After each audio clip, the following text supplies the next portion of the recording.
Hi YouTube, I'm Matt and I react to comedians or comedy sketches that I've never seen before. My lolometer down here in the corner is going to count every time that I laugh out loud during this video. This time around I'm watching somebody I have seen before. I'm watching Jason Manford. I saw Jason recently at the Manchester Apollo and he was amazing. I'd reacted to him not very long ago as well, but that clip that I reacted to was actually quite an old clip, so I found a more recent Jason Manford clip, so let's see if it's any good. I'm obsessed with trying to lose weight. I think about it every single day, obsessed with it. And the clues have been there that I was piling on the pounds, you know, clothes that used to fit me don't fit me anymore. I catch my reflection in the mirror from time to time. I remember one time I ran up the stairs naked, I got a round of applause, I was the only person in the house.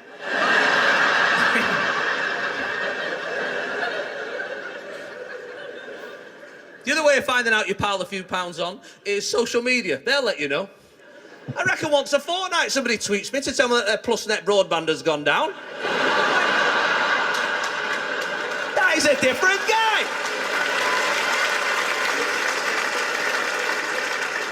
Sometimes people come up to me in the street. Oh, mate, my pal is a spitting image of you. And then they bring this thing out the pub. I kid you not, he can't wait to meet me. God, ain't me, no way. Sometimes I have to do selfies as you and everything.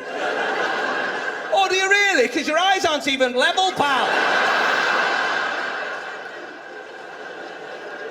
What I've realised about losing weight, from everything I've read and looked into it, is that it's up here, it's a problem up here. It's not greed, it's not here, it's in the brain.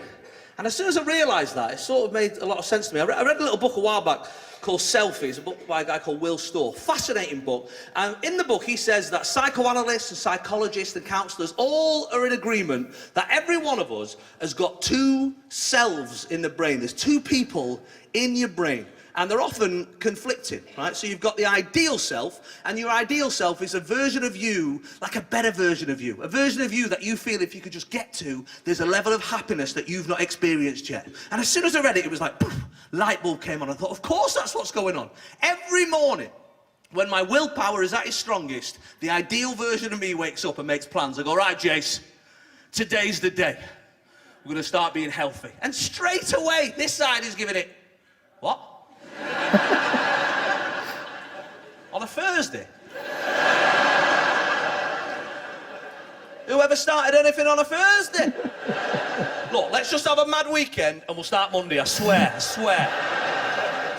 But I persevere and go, no, I'm going to have a healthy breakfast, have poached eggs, I'm going to go for a 40-minute walk, I'm going to have a chicken salad later on, I'm going to join the gym and do a spin class, I'm going to have a healthy soup and a protein shake. That's the sort of thing healthy people do. And then 10 to midnight, 3 packets of Jaffa cakes in front of Netflix. Right? That is the two brains conflicting.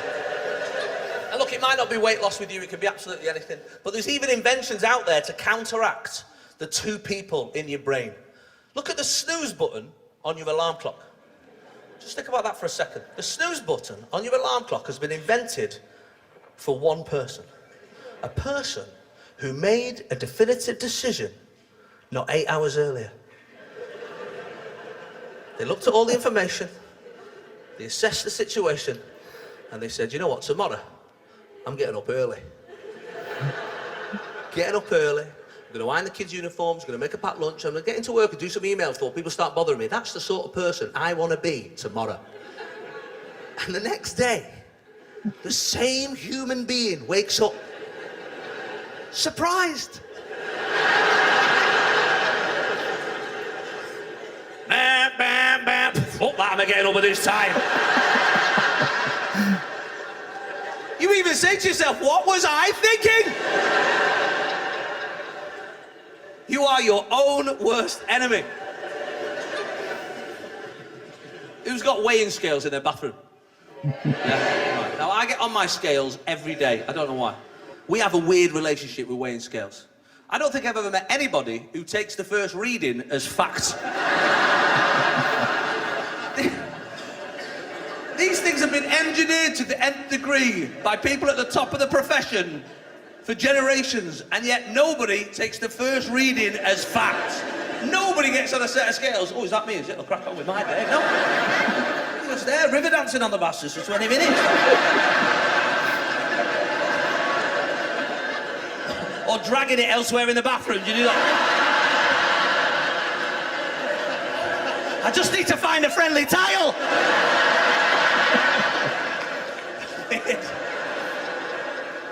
A fitness friend of mine said to me once, they said, don't just weigh yourself, measure yourself. So you get a tape measure and you measure your waist and your belly and your chest and your neck and you add these numbers up, and hopefully, all being well, if you've been living a healthy lifestyle, a few weeks' time you'll have lost some numbers. I thought, oh, that's a good idea. I'll do that. So I got this, I was at my absolute biggest I'd ever been, and I got a tape measure and I measured myself right here in the middle of the barrel. 122 centimetres it read.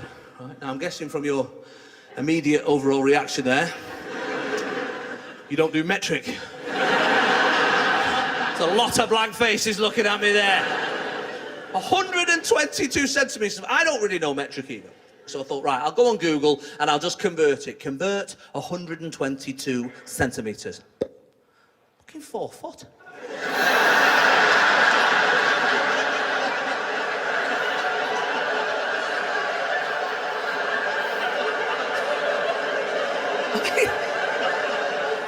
Just let that sink in for a second.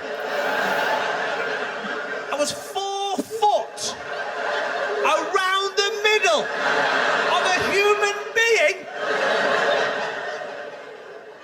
For the people at the top there, I am 6 foot tall. I was 4 foot around the middle. That's the measurements of an oblong, not a person. 6x4's a bloody fence panel where I come from. It's a human being.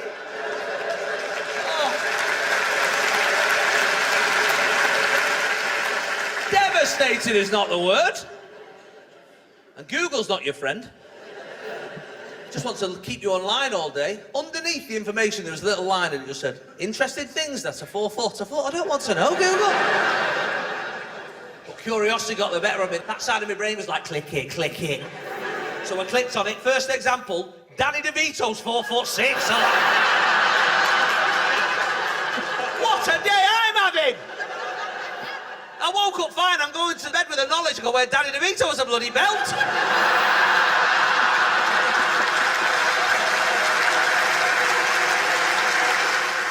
Jason Manford, brilliant as always. Got a few little tears there as well, but yeah, I really enjoyed that. Just brilliant observational humour. And the more I watch that guy, the more I love it. There's just something about him that's just so charismatic, and I just can't get enough. It's absolutely brilliant. If you've enjoyed this video, don't forget to like it, drop a comment below, and if you haven't subscribed to my channel, please do so, and I'll see you next time.